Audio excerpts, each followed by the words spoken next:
నమస్తే welcome to స్వతంత్ర నేను నిత్య శ్రీనివాస్ బులెటిన్లో హెడ్లైన్స్ చూద్దాం. రాముడి విగ్రహ ప్రాణ ప్రతిష్ఠతో భారత్ పులకించిపోయింది. త్యాగధనుల ఆత్మలు ఇవాళ శాంతిస్తాయన్న ప్రధాని మోదీ. అనుకున్న చోటే రామాలయం నిర్మించాం, 500 ఏళ్ల కల నెరవేరిందన్న యోగి. అంగన్వాడీలపై ప్రభుత్వం కక్ష సాధింపు చర్యలు, ప్రతీకార చర్యలకు దిగడం దారుణమన్న చంద్రబాబు. ఏపీలో షర్మిల దూకుడు, రేపటి నుంచి జిల్లాల పర్యటన.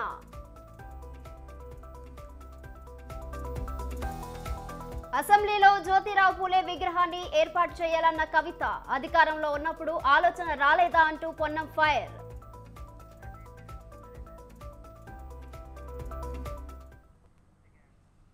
రైట్, బులెటిన్లో డీటెయిల్స్ చూసుకుంటే అయోధ్యలో అపూర్వ ఘట్టం ఆవిష్కృతమైంది. భవ్య రామ మందిరంలో నేత్ర పర్వంగా బాలరాముడి ప్రాణ ప్రతిష్ఠ కార్యక్రమం అంగరంగ వైభవంగా నేత్ర పర్వంగా సాగింది. ప్రధాని నరేంద్ర మోదీ, ఆర్ఎస్ఎస్ చీఫ్ మోహన్ భగవత్, UP CM Yogi Adityanath, UP governor ఆదిత్యబెన్ ఈ క్రతువులో పాల్గొన్నారు. మంగళ వాయిద్యాలు, మంత్రాల మధ్య ఘనంగా పూజలు నిర్వహించారు.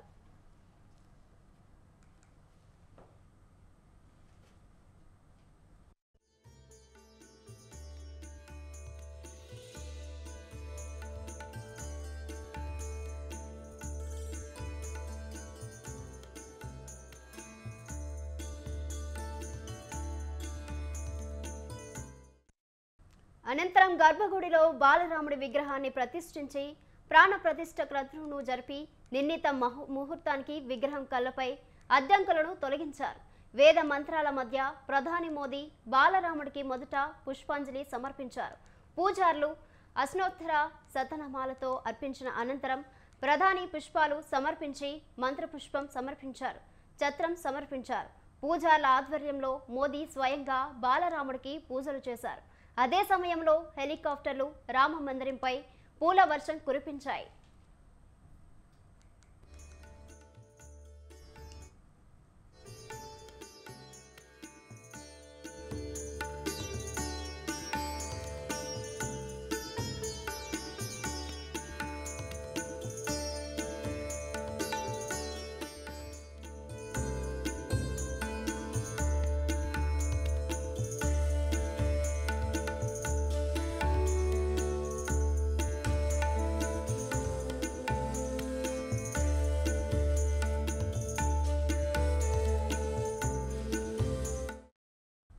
వేలాది సంవత్సరాల తర్వాత కూడా రామ ప్రతిష్ఠ జరిగిన ఈ రోజును ప్రజలు కలకాలం గుర్తుంచుకుంటారని ప్రధాని మోదీ అన్నారు.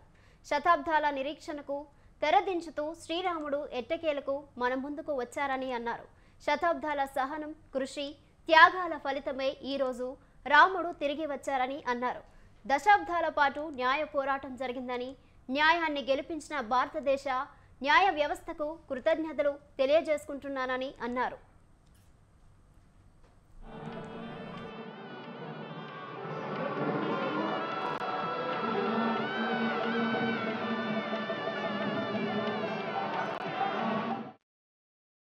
ఈరోజు రాముడికి క్షమాపణ చెప్పుకుంటున్నానని, మన ప్రయత్నాల్లో త్యాగాల్లో ఎక్కడో లోపం జరిగి శతాబ్దాలుగా ఈరోజు కోసం నిరీక్షించాల్సి వచ్చిందని మోదీ అన్నారు. ఈరోజు అందరి కళ సంపూర్ణమైందని, శ్రీరామచంద్రుడు అందరినీ తప్పనిసరిగా క్షమిస్తారని తాను నమ్ముతున్నానని చెప్పారు. రామాలయం జాతీయ ప్రజ్ఞకు సంకేతమని, విశ్వాసాలకు ప్రతీక అని, రాముడు దేశానికి పునాది అనేది, భారతదేశ ఆలోచన విధానానికి, న్యాయానికి రాముడు ప్రతీకాన్ని కొనియాడారు.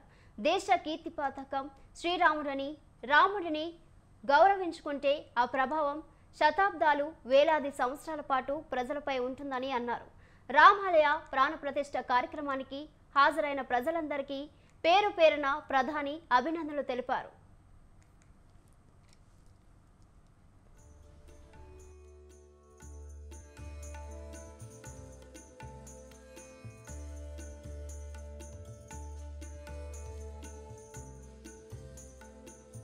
हमारे रामलला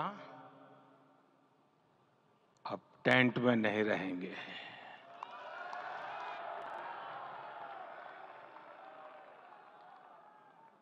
हमारे रामलला अब इस दिव्य मंदिर में रहेंगे। मेरा पक्का विश्वास है, अपार श्रद्धा है कि जो घटित हुआ है इसकी अनुभूति देश के, विश्व के कोने कोने में राम भक्तों को हो रही होगी। ये क्षण अलौकिक है, ये पल पवित्रतम है।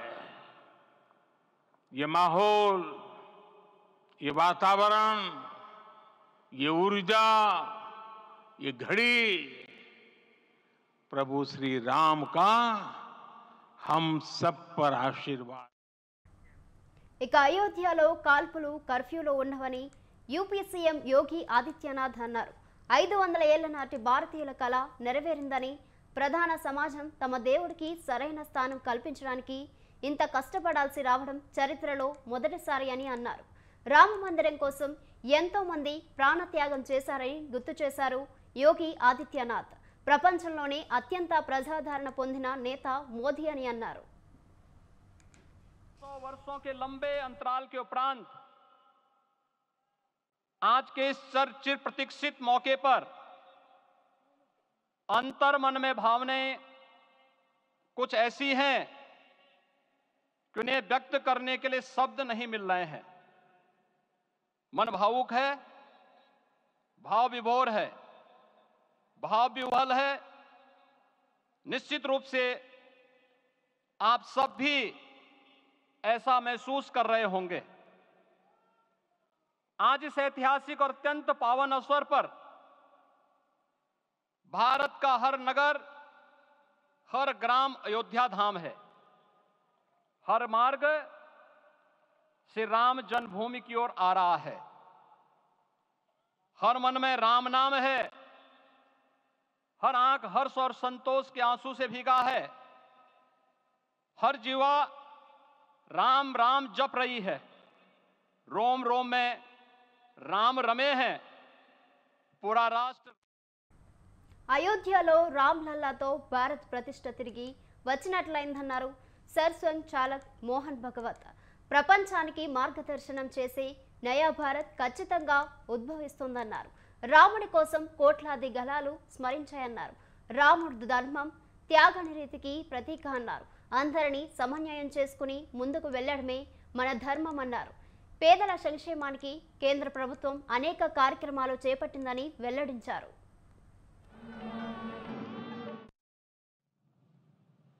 रामलला के साथ भारत का स्व लौट के आया है।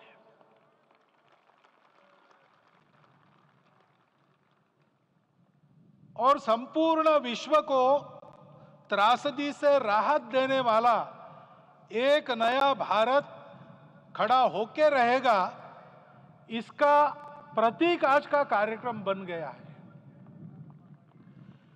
ऐसे समय में आपके उत्साह का, आपके आनंद का वर्णन कोई नहीं कर सकता। हम यहां पर अनुभव कर रहे, पूर्ण देश में यही वातावरण है। छोटे छोटे मंदिर के सामने दूरदर्शन पर इस कार्यक्रम को सुनने वाले हमारे समाज के करोड़ों बंधु वहां पहुंच न पाए, ऐसे घर घर के हमारे नागरिक सज्जन, माता भगिनी सब भाव विभोर है। सब में आनंद है, सब में उत्साह है। అయోధ్య రాముడి ఆలయ ప్రాణ ప్రతిష్ఠ సందర్భంగా హైదరాబాద్లో శ్రీరామ నామస్మరణతో మార్మోగిపోతున్నాయి ఆలయాలు. సనత్ నగర్లోని హనుమాన్ ఆలయంలో తలసాని శ్రీనివాస్ సోదరుడు మహేష్ యాదవ్ ప్రత్యేక పూజలు నిర్వహించారు. 500 ఏళ్ల చరిత్ర గాంచిన ఈ మహాత్తర ఘట్టం చూడడం పూర్వజన్మ సుకృతంగా భావించారని అన్నారు. భక్తులకు ఇటువంటి ఇబ్బందులు కలగకుండా సదుపాయాలు ఏర్పాటు చేశామని ఆలయ ఈవో తెలిపారు.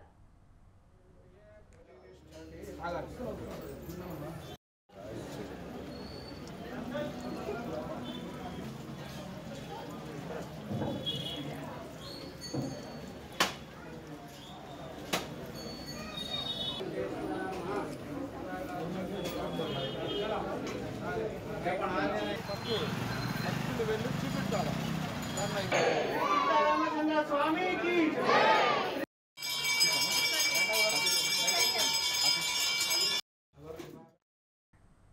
బాలరాముని విగ్రహ ప్రాణ ప్రతిష్టతో దేశ ప్రజల శతాబ్దాల కళ సాకారమైందన్నారు బీజేపీ రాష్ట్ర అధ్యక్షురాలు దగ్గుబాటి పురంధేశ్వరి.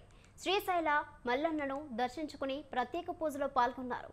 శ్రీ భ్రమరాంబ సమేత మల్లికార్జున స్వామి ఆశీస్సుల రాష్ట్ర ప్రజలందరిపై ఉండాలని కోరుకున్నట్లు తెలిపారు పురంధేశ్వరి.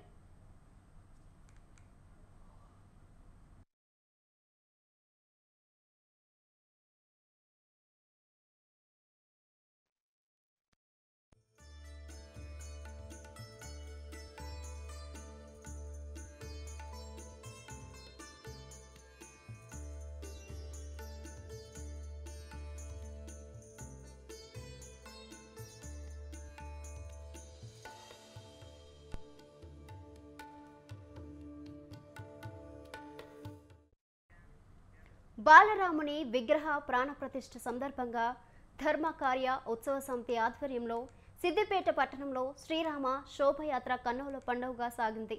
వెంకటేశ్వర ఆలయం నుండి ప్రారంభమైన ఈ యాత్ర పట్టణపుర వీధులుగా గుండా సాగింది.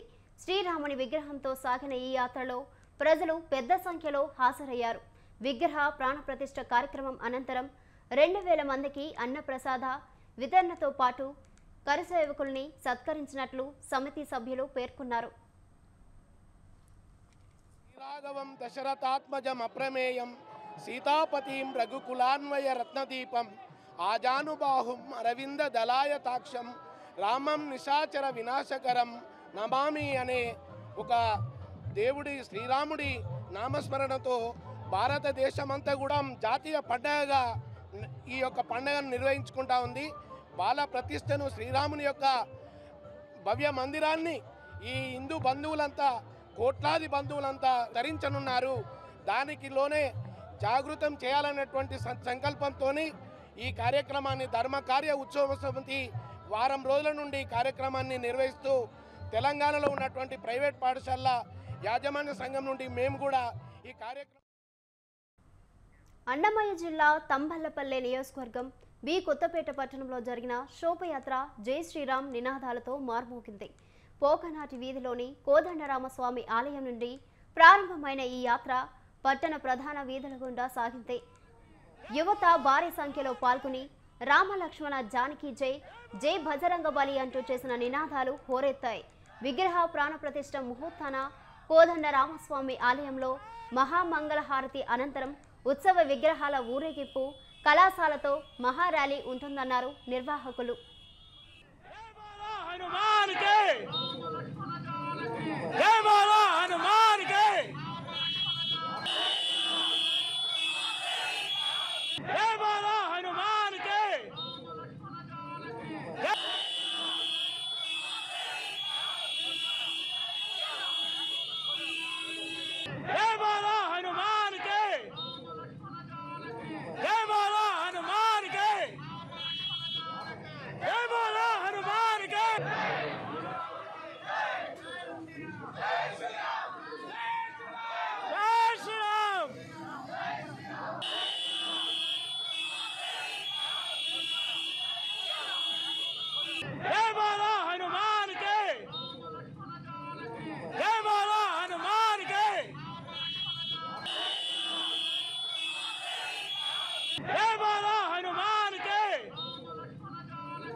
అయోధ్యలో రాముడి విగ్రహ ప్రాణప్రతిష్ఠ సందర్భంగా రంగారెడ్డి జిల్లా కిస్మత్పూర్ డిఫెన్స్ కాలనీలో రామభక్తులు ప్రత్యేక పూజలు చేశారు.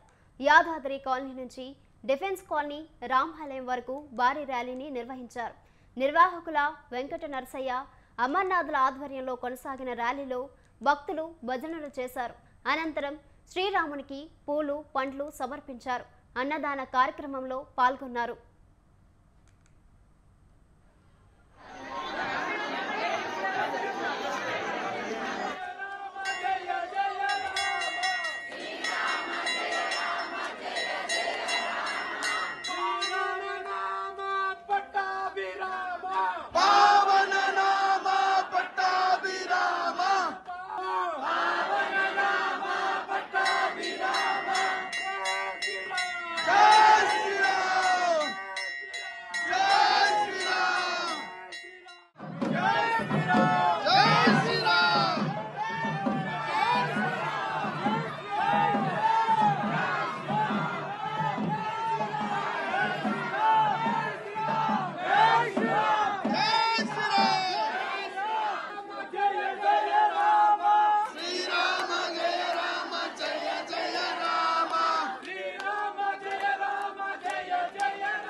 అయోధ్యలో శ్రీరామ విగ్రహ ప్రాణప్రతిష్ఠను ప్రపంచమంతా వైభవోపేతంగా పండుగ చేసుకుంటుంది.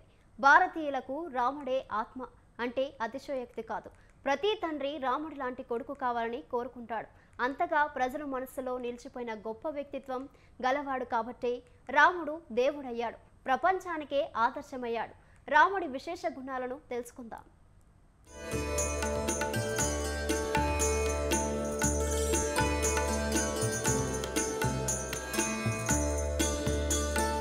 రాముడు సకల గుణాభిరాముడు, దశరథ రాముడు, కోదండ రాముడు, జానకి రాముడు, ప్రజలందరికీ ఆదర్శప్రాయుడు శ్రీరాముడు. రామో విగ్రహవాన్ ధర్మః అన్నది ఆర్యోక్తి. అంటే రాముడు మూర్తిభవించిన ధర్మస్వరూపం, అంటే రూపం ధరించిన ధర్మం అని అర్థం. సకల గుణాభిరాముడి గుణాలను అందరూ అలవర్చుకోవాలని మహర్షి వాల్మీకి అభిలషించాడు. అందుకే రాముని దారి అనే అర్థంలో తన కావ్యానికి రామాయణం అనే పేరుని స్థిరపరిచారు వాల్మీకి మహర్షి.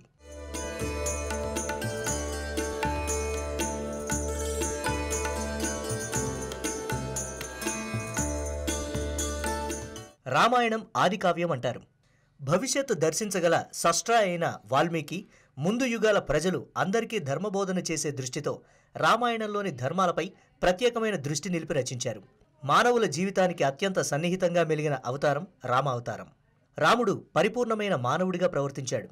ఈ ప్రపంచంలో అన్ని మంచి గుణములు కలిగిన మానవుడు ఎవరు అని నారద మహర్షిని వాల్మీకి మహర్షి ప్రశ్న వేసినప్పుడు 16 గుణాలు కలిగిన పరిపూర్ణమైన మానవుడు రాముడని నిర్ధారించినట్లు రామాయణం చెప్తోంది.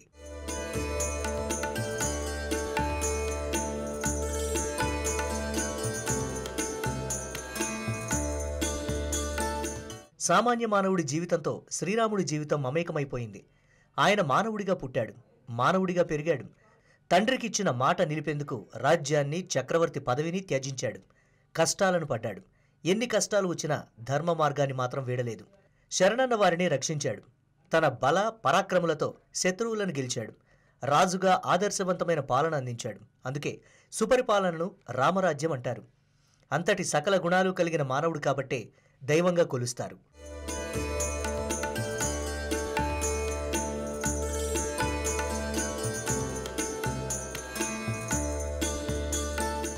రామాయణం ప్రారంభంలో వాల్మీకి నారదుడు రాముడిలోని 16 విశిష్ట గుణాలను వివరించారు.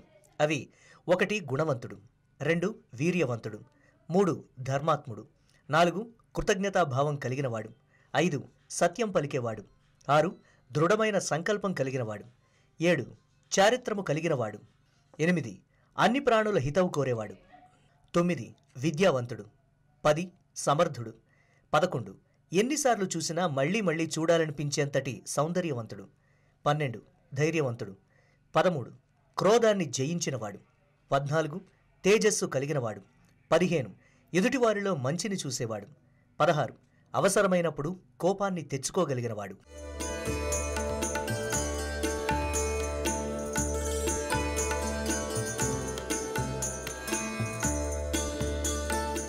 భారతదేశంలోనే కాదు, ప్రపంచంలో అన్ని దేశాలలో అన్ని భాషల్లో రామాయణం చొచ్చుకుపోయింది. ఇండోనేషియా వంటి ఇస్లామిక్ దేశం రామాయణానికి పెద్దపీట వేసింది. ఆ దేశ సంస్కృతిలో రామాయణం ఓ భాగమైంది. ప్రపంచ ప్రజలంతా మతాలతో నిమిత్తం లేకుండా ప్రపంచ ప్రజలంతా రాముడి గుణగణాలను కీర్తిస్తున్నారు కాబట్టే నేడు అయోధ్యలో రామ ప్రాణ ప్రతిష్ఠ ప్రపంచ పండుగైంది.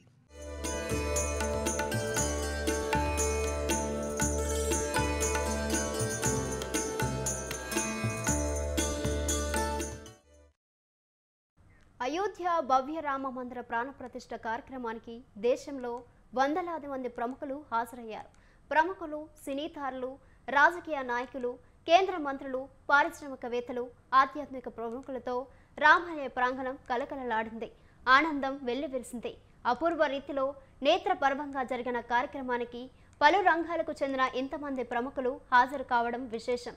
రాజకీయ ప్రముఖుల్లో మాజీ ప్రధాని ఎస్టీ దేవేగౌడ్, ఏపీ మాజీ ముఖ్యమంత్రి Chandrababu Naidu, UP deputy CM Keshav Prasad Maurya, RSS chief Mohan Bhagwat హాజరయ్యారు.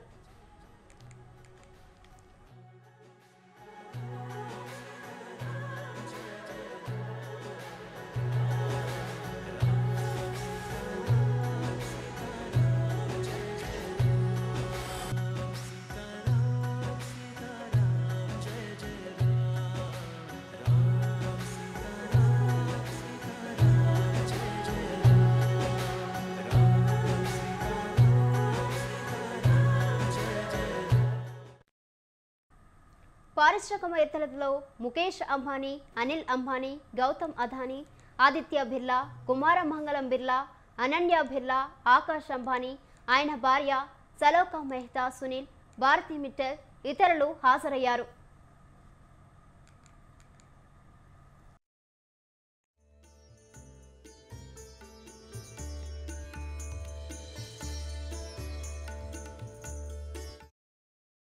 సినీ ప్రముఖుల్లో అమితాబ్ బచ్చన్, అభిషేక్ బచ్చన్, రజనీకాంత్, చిరంజీవి, రామ్ చరణ్, పవన్ కళ్యాణ్, బాలీవుడ్ నటులు అనుపమ్ ఖేర్, నితీష్ భరద్వాజ్, జాకీ షరాఫ్, మాధురి దీక్షిత్, విక్కీ కుశల్, కత్రినా కైఫ్, ఆయుష్మాన్ ఖురానా, రణ్బీర్ కపూర్, ఆలియా భట్, రాజ్ కుమార్ హిరానీ, రోహిత్ శెట్టి, కంగనా రనౌత్, వివేక్ ఒబెరాయ్, సినీ సంగీత దర్శకుడు అను మాలిక్, నిర్మాత మధుర్ భండార్కర్ హాజరయ్యారు.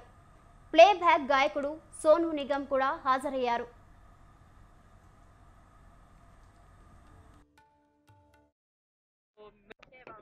We're very excited and waiting to be blessed by being present there by Lord Ram.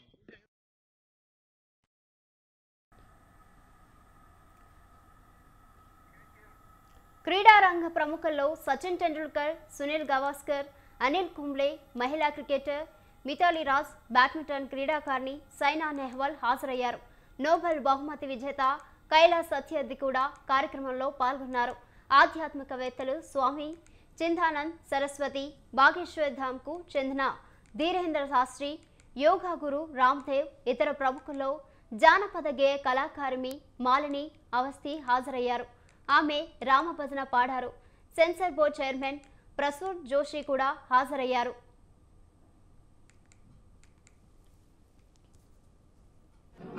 I think what one feels when they are in a very religious, this has been, we all wanted this for a very long time, and it is just, I feel that it's just a calling to be here on this big occasion, and it's a celebration, and we're just very happy to be here, to be part of the celebration.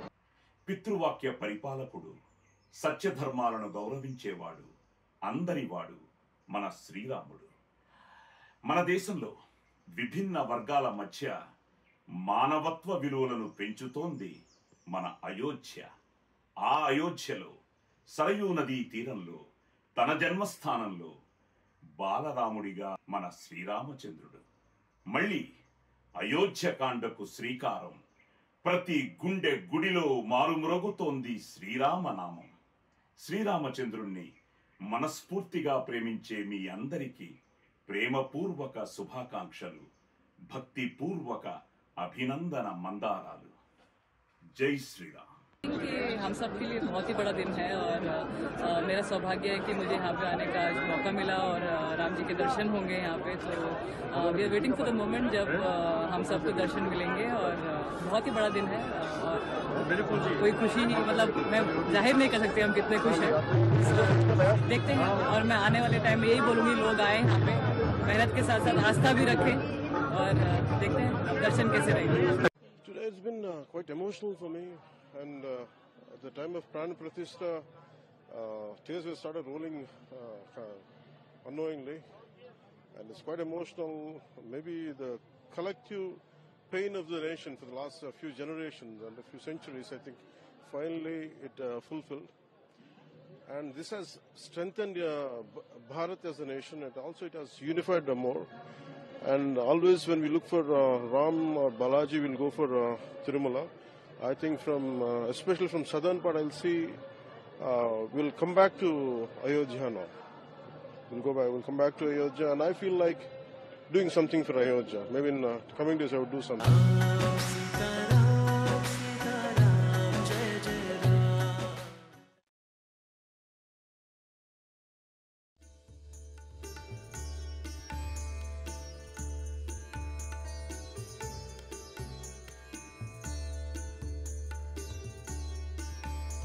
आप क्यों रो रहे हैं पहले बताइए। आप क्यों शुरू हुए? कुछ नहीं कह सकते। क्या बोले अभी कुछ बोलने को है नहीं, बस यही बोलने को है। आप क्यों रो रहे हैं पहले बताइए। आप क्यों शुरू हुए? రామాలయంలో రామ్లాలా ప్రాణప్రతిష్ఠ పూర్తయిన నేపథ్యంలో అక్కడ నిర్మించనున్న మసీదుకు సంబంధించిన సమాచారం వెలుగులోకి వచ్చింది. అయోధ్యలో గ్రాండ్ మసీద్ నిర్మాణం ఈ సంవత్సరం మే నుండి ప్రారంభమవుతుందని Indo Islamic cultural foundation development committee head Haji Arafat Sheikh తెలిపారు. అది పూర్తి చేయడానికి 3-4 సంవత్సరాలు పట్టవచ్చని భావిస్తున్నట్లు తెలిపారు. ఈ మసీదుకు మహమ్మద్ ప్రవక్త పేరు మీద మసీద్ మహమ్మద్ బిన్ అబ్దుల్లా అని పేరు పెట్టినట్లు తెలిపారు.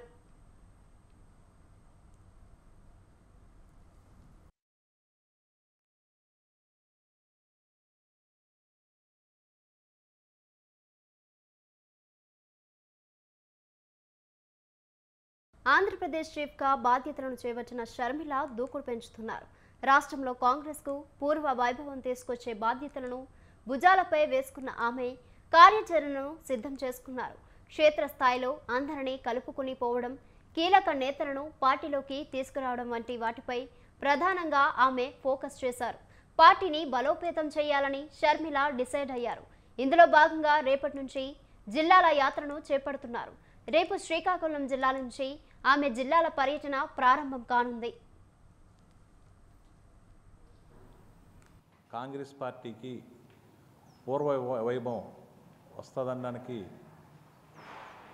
నిన్న మా పార్టీలో పిసిసి అధ్యక్షురాలుగా వైఎస్ షర్మిల గారు బాధ్యతలు చేపట్టడం జరిగింది. ఆవిడ ఏ రోజైతే ఢిల్లీలో మా కాంగ్రెస్ పార్టీలో జాయిన్ అయిందో ఆ రోజు నుంచి కూడా కాంగ్రెస్ పార్టీలో నూతన ఉత్తేజం వచ్చిందనడానికి ఎటువంటి అతిశయోక్తి లేదు.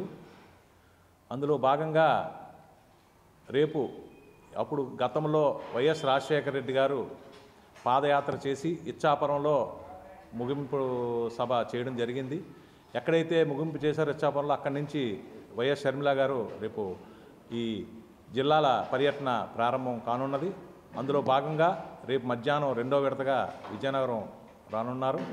రాష్ట్రంలో కాంగ్రెస్ పార్టీకి పూర్వ వైభవం వస్తుందనడానికి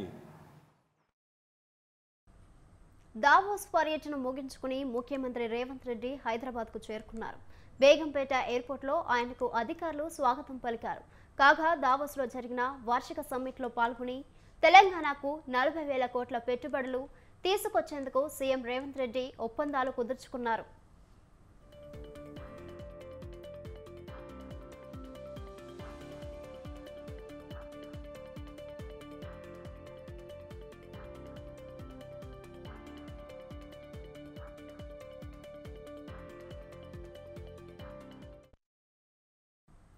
మహాత్మా జ్యోతిరావు పూలే విగ్రహాన్ని అసెంబ్లీ ప్రతిష్ఠించాలంటూ ఎమ్మెల్సీ కవిత చేసిన డిమాండ్పై మంత్రి పొన్నం ప్రభాకర్ స్పందించారు.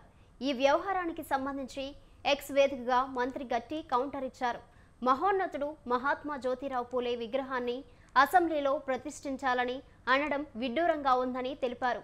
10 ఏళ్లు అధికారంలో ఉన్నప్పుడు గుర్తుకు రాలేదా అని ప్రశ్నించారు. మహాత్మా జ్యోతిరావు పూలే తమకు సర్వదా స్మరణీయుడు అని చెప్పుకొచ్చారు.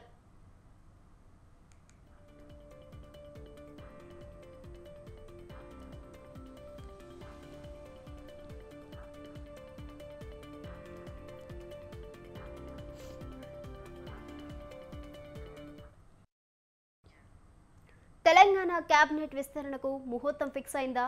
ఇప్పటికే హైకమాండ్ కసరత్తు పూర్తి చేసిందా? విస్తరణలో ఎవరెవరికి బెర్తులు ఖరారు కాబోతున్నాయి? బీసీ కోటాలో ఆ ఇద్దరికి చోటు దక్కుతోందా?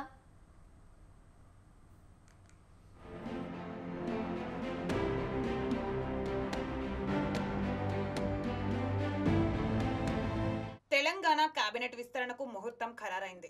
పార్లమెంట్ ఎన్నికల్లో మెజారిటీ స్థానాలు గెలుచుకునేలా ఈ నెల చివరి వారంలో కేబినెట్ విస్తరణ జరగనుంది. ఇప్పటికే సామాజిక సమీకరణాలపై కసరత్తు చేసిన కాంగ్రెస్ అధిష్టానం సీఎం విదేశీ పర్యటన తర్వాత మరోసారి చర్చించి నిర్ణయం తీసుకోనున్నారు. ప్రస్తుత కేబినెట్లో 4 ఉమ్మడి జిల్లాలకు అవకాశం కల్పించలేదు. తాజా విస్తరణలో ఆ 4 జిల్లాలకు ఖచ్చితంగా చోటు కల్పించాల్సి ఉంటుంది.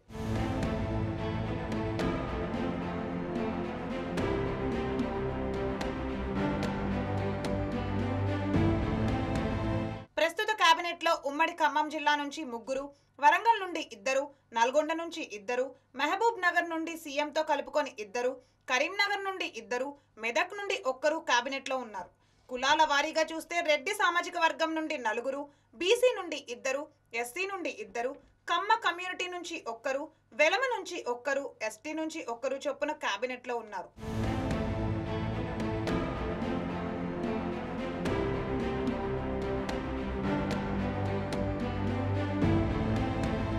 అయితే కొద్ది రోజుల్లో జరగనున్న కేబినెట్ విస్తరణలో ఆదిలాబాద్ జిల్లా నుండి వివేక్, ప్రేమ్ సాగర్ రావు మంత్రి పదవులు ఆశిస్తున్నారు. అయితే మాల సామాజిక వర్గ నేత కావడం, ఇప్పటికే ఆ సామాజిక వర్గానికి చెందిన భట్టికి డిప్యూటీ సీఎం గడ్డం ప్రసాద్ కు స్పీకర్ పదవి ఇవ్వడంతో వివేక్ కు బెర్త్ దక్కడం అనుమానమే అని పార్టీ నేతలు అంటున్నారు. మరోవైపు ప్రేమ్ సాగర్ రావు మంత్రి పదవి ఆశిస్తున్న ఉమ్మడి నిజామాబాద్ నుండి మదన్ మోహన్ రావు మంత్రి పదవి కోసం పోటీ పడుతున్నారు.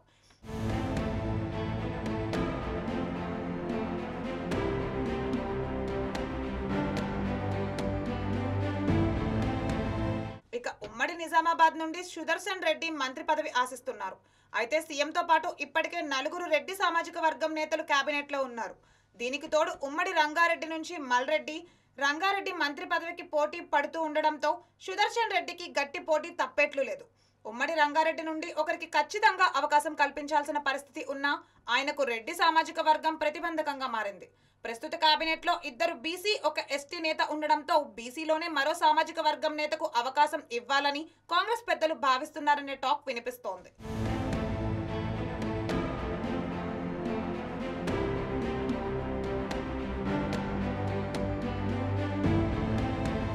మరోవైపు కాంగ్రెస్ నుండి గెలిచిన 6 మంది బీసీ ఎమ్మెల్యేలలో 2 మంత్రులు, 2 విప్లు ఉన్నారు.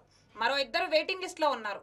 మక్తల్ ఎమ్మెల్యే శ్రీహరి మదిరా సామాజిక వర్గం కాగా, షాద్ నగర్ ఎమ్మెల్యే వీర్లపల్లి శంకర్ రజక సామాజిక వర్గం నేత. ఈ ఇద్దరిలో ఒకరికి మంత్రి పదవి దక్కే అవకాశం ఉంది. ఎస్టీ కోయ సామాజిక వర్గం నుండి ఇప్పటికే సీతక్కకు అవకాశం కల్పించగా, విస్తరణలో ఎస్టీ లంబడ నుంచి మరొకరికి అవకాశం దక్కుతుంది. అందులో దేవరకొండ ఎమ్మెల్యే బాలు నాయక్ కు మంత్రి పదవి దక్కే అవకాశం కనిపిస్తోంది. ఇక కేబినెట్ లో మైనార్టీలకు ఖచ్చితంగా అవకాశం కల్పించాల్సిన పరిస్థితి ఉంది. కానీ ప్రస్తుతం పార్టీ నుంచి ఎమ్మెల్యేగా గానీ ఎమ్మెల్సీగా గానీ ఒక్క నేత కూడా లేరు. దీంతో పలువురు మైనార్టీ నేతల పేర్లను కాంగ్రెస్ అధిష్టానం పరిశీలిస్తోంది. దీనికి తోడు గ్రేటర్ హైదరాబాద్ లో కూడా కాంగ్రెస్ కు ఎమ్మెల్యేలు లేరు. ఇక్కడ ఇతర పార్టీ ఎమ్మెల్యేలను లాగి మంత్రి పదవి ఇస్తే ఎలా ఉంటుంది అనే దానిపై పార్టీలో చర్చ జరుగుతోంది.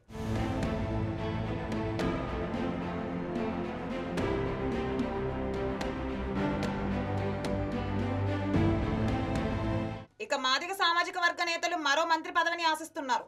తద్వారా ఎస్సీ వర్గీకరణతో మాదిగ సామాజిక వర్గాన్ని తన వైపు తిప్పుకునే ప్రయత్నం చేస్తున్న బీజేపీని కౌంటర్ చేయొచ్చని కాంగ్రెస్ అంచనా వేస్తోంది.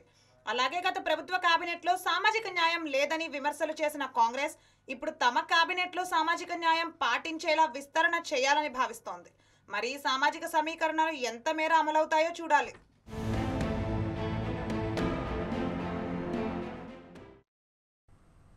వైసీపీలో కొత్త ఇన్ఛార్జ్లు, పాత నేతల మధ్య కోల్వా జరుగుతుంది.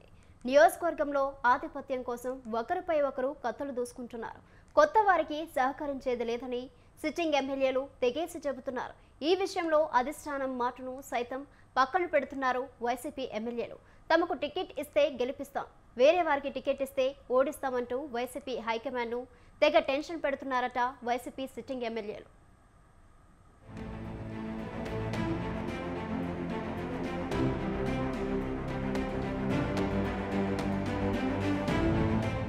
వచ్చే ఎన్నికలను దృష్టిలో ఉంచుకొని ఎమ్మెల్యే ఎంపీ అభ్యర్థుల్లో భారీ మార్పులు చేర్పులు చేస్తుంది వైసీపీ హైకమాండ్. ఇప్పటి వరకు 4 జాబితాల్లో 68 నియోజకవర్గాల్లో మార్పులు చేశారు. ఇందులో 58 అసెంబ్లీ సీట్లు, 10 ఎంపీ సీట్లు ఉన్నాయి. కొంతమంది సిట్టింగ్ ఎమ్మెల్యేలకు వచ్చే ఎన్నికల్లో టికెట్ ఇచ్చేది లేదని సీఎం జగన్ స్పష్టం చేశారు.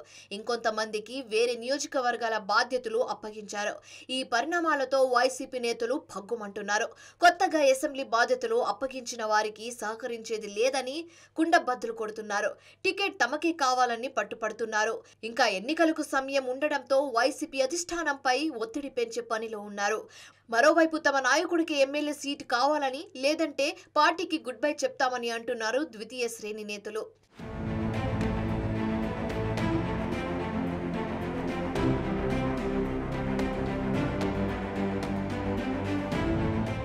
ఇన్ఛార్జీల మార్పులు చేర్పులో భాగంగా ఉమ్మడి తూర్పు గోదావరి జిల్లా 4 నియోజకవర్గాల్లో సిట్టింగ్ ఎమ్మెల్యేలకు సీట్ ఇవ్వలేదు సీఎం జగన్. పీఠాపురం, జగ్గంపేట, పత్తిపాడు, పి గన్నవరం నియోజకవర్గాల్లో మార్పులు చేశారు. దీంతో ఆయా నియోజకవర్గాల్లో కొత్త, పాత నేతల మధ్య విభేదాలు భగ్గుమంటున్నాయి. కాకినాడ ఎంపీగా ఉన్న వంగగీతకు పీఠాపురం ఇన్ఛార్జ్ బాధ్యతలు అప్పగించారు సీఎం జగన్. అయితే వంగగీతకు టికెట్ ఇవ్వడంపై సిట్టింగ్ ఎమ్మెల్యే పెడం దొరబాబుతో పాటు ఆయన వర్గం అసంతృప్తిగా ఉంది. ఎంపీ వంగగీతకు సహకరించేది లేదని దొరబాబు తేల్చి చెప్తున్నారు. ఈ పరిణామాలను వంగగీత పార్టీ పెద్దల దృష్టికి తీసుకొచ్చారు. దీంతో ఎమ్మెల్యే దొరబాబుకి పార్టీ అధిష్టానం నుంచి పిలుపు వచ్చింది. ఆయన సోమవారం సీఎం జగన్తో భేటీ కానున్నారు.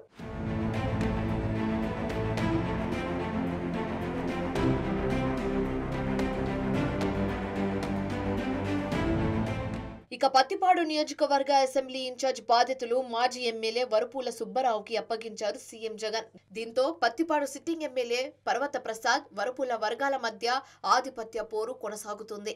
కొత్త ఇన్ఛార్జ్ వరపుల సుబ్బారావుతో సంబంధం లేకుండా పర్వత ప్రసాద్ సొంతంగా నియోజకవర్గంలో కార్యక్రమాలు చేసుకుంటూ వెళ్తున్నారు.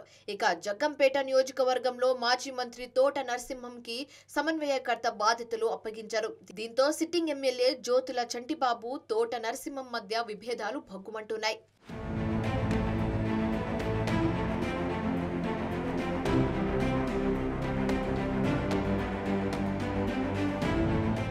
అటు కర్నూలు జిల్లాలో మార్పులు చేర్పులో భాగంగా ఆలూరు ఎమ్మెల్యే మంత్రి గుమ్మనూరు జయరాంని కర్నూలు పార్లమెంట్ ఇన్ఛార్జిగా నియమించారు. ఆలూరు బాధ్యతలు విరూపాక్షకు ఇచ్చారు. అయితే మంత్రి జయరాం మాత్రం కర్నూలు ఎంపీగా పోటీ చేసేందుకు ఆసక్తి చూపడం లేదు. తనకు ఆలూరు సీటు ఇవ్వకుండా కర్నూలు పార్లమెంట్ ఇన్ఛార్జ్ బాధ్యతలు అప్పగించడంపై జయరాం అసంతృప్తిగా ఉన్నారు. గత 2 రోజులుగా పార్టీ నేతలకు జయరాం అందుబాటులోకి కూడా రావడం లేదు.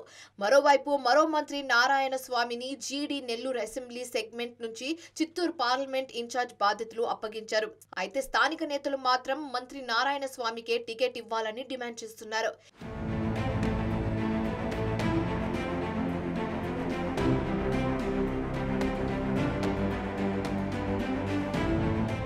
ఇక నంద్యాల జిల్లా నందికొట్కూరు ఇన్ఛార్జ్ బాధ్యతలు సిట్టింగ్ ఎమ్మెల్యేగా ఉన్న ఆర్థర్ ని కాదని కొత్త వ్యక్తి డాక్టర్ సుధీర్ కి అప్పగించారు సీఎం జగన్. దీంతో ఎమ్మెల్యే ఆర్థర్ కార్యకర్తలతో భేటీ కావాలని నిర్ణయించారు. ఈ భేటీలో భవిష్యత్ కార్యాచరణ ప్రకటిస్తామని చెప్తున్నారు.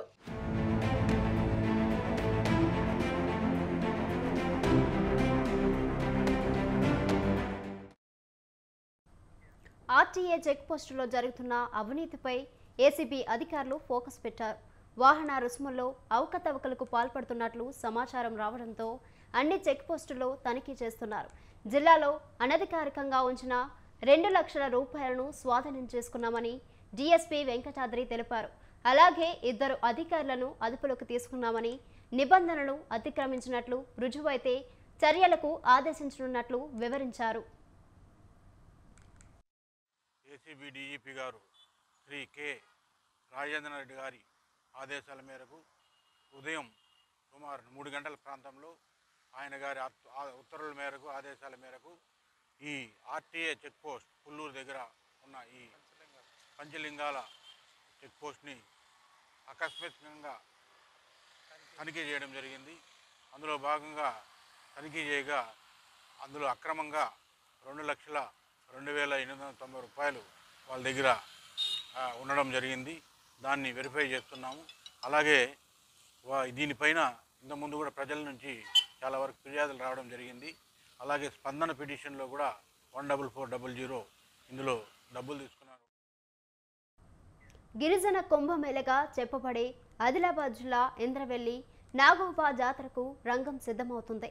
ఫిబ్రవరి 9న జాతర ప్రారంభం కానున్న నేపథ్యంలో నాగోబును అభిషేకించేందుకు పవిత్ర గంగాజలం సేకరణకై కెస్లాపూర్లో సమావేశమైన మెస్రం వంశీయులు కాలినడకన పాదయాత్రగా బయలుదేరారు. పాదయాత్ర కుమ్రంభీం జిల్లాలోని ఆయా గ్రామాల మీదుగా మంచిర్యాల జిల్లా కలమడుగకు చేరుకుంటుంది. తదుపరి గోదావరి పవిత్ర గంగాజలాన్ని సేకరించిన అనంతరం ఇంద్రవెల్లి మండలంలోని దొండందా చేరుకుని ఫిబ్రవరి 5న ఇంద్రాదేవికి ప్రత్యేక పూజలు నిర్వహించనున్నారు మెస్రం వంశీయులు.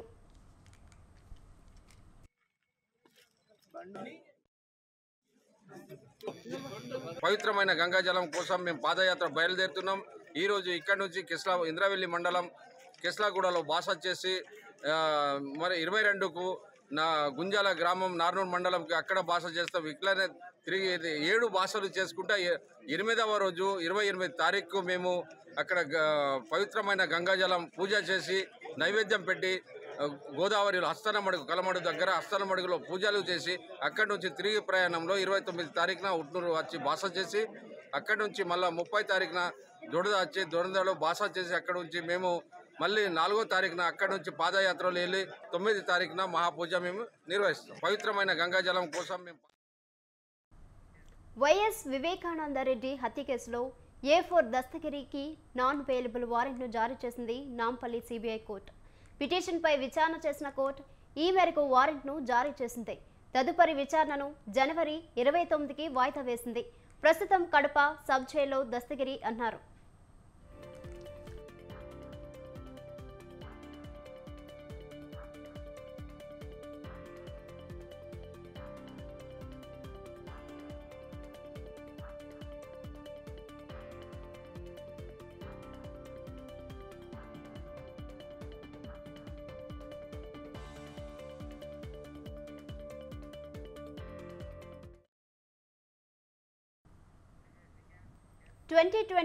అమెరికా అధ్యక్ష పదవికి రిపబ్లికన్ పార్టీ అభ్యర్థిత్వం కోసం మాజీ అధ్యక్షుడు డొనాల్డ్ ట్రంప్, నిక్కీ హేలీ మధ్య నేరుగా హోరాహోరీ పోటీ జరుగుతుంది. Florida governor Ron DeSantis race నుంచి తప్పుకున్నారు. వివేక్ రామస్వామి అంతకుముందే రేసు నుంచి తప్పుకుంటున్నట్లు ప్రకటించారు. తాజాగా జరిగిన పరిణామాల్లో ఫ్లోరిడా గవర్నర్ రాన్ డిసాంటిస్ జీఓపీ అధ్యక్ష ప్రైమరీ రేసు నుండి వైదొలుగుతున్నట్లు ప్రకటించారు. పార్టీ అభ్యర్థిగా మాజీ యుఎస్ అధ్యక్షుడు డొనాల్డ్ ట్రంప్ పేరును ఆమోదిస్తున్నట్లు ప్రకటించారు.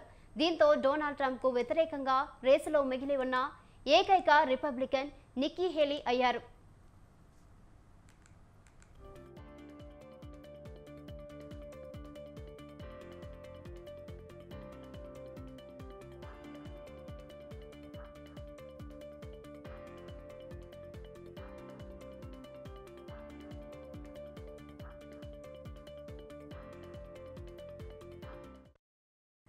ప్రస్తుతం రిపబ్లికన్ పార్టీలో పరిణామాలు చూస్తుంటే 2024 నవంబర్ ప్రెసిడెంట్ ఎన్నికల్లో అమెరికా మాజీ అధ్యక్షుడు ట్రంప్ జీఓపీ అభ్యర్థిగా ఉంటారని భావిస్తున్నారు.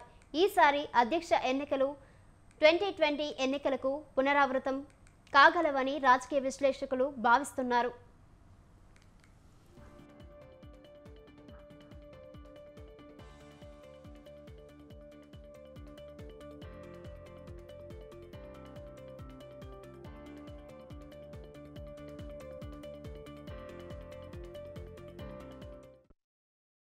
ఇవి బులెటిన్ డీటెయిల్స్. కీప్ వాచింగ్ స్వతంత్ర.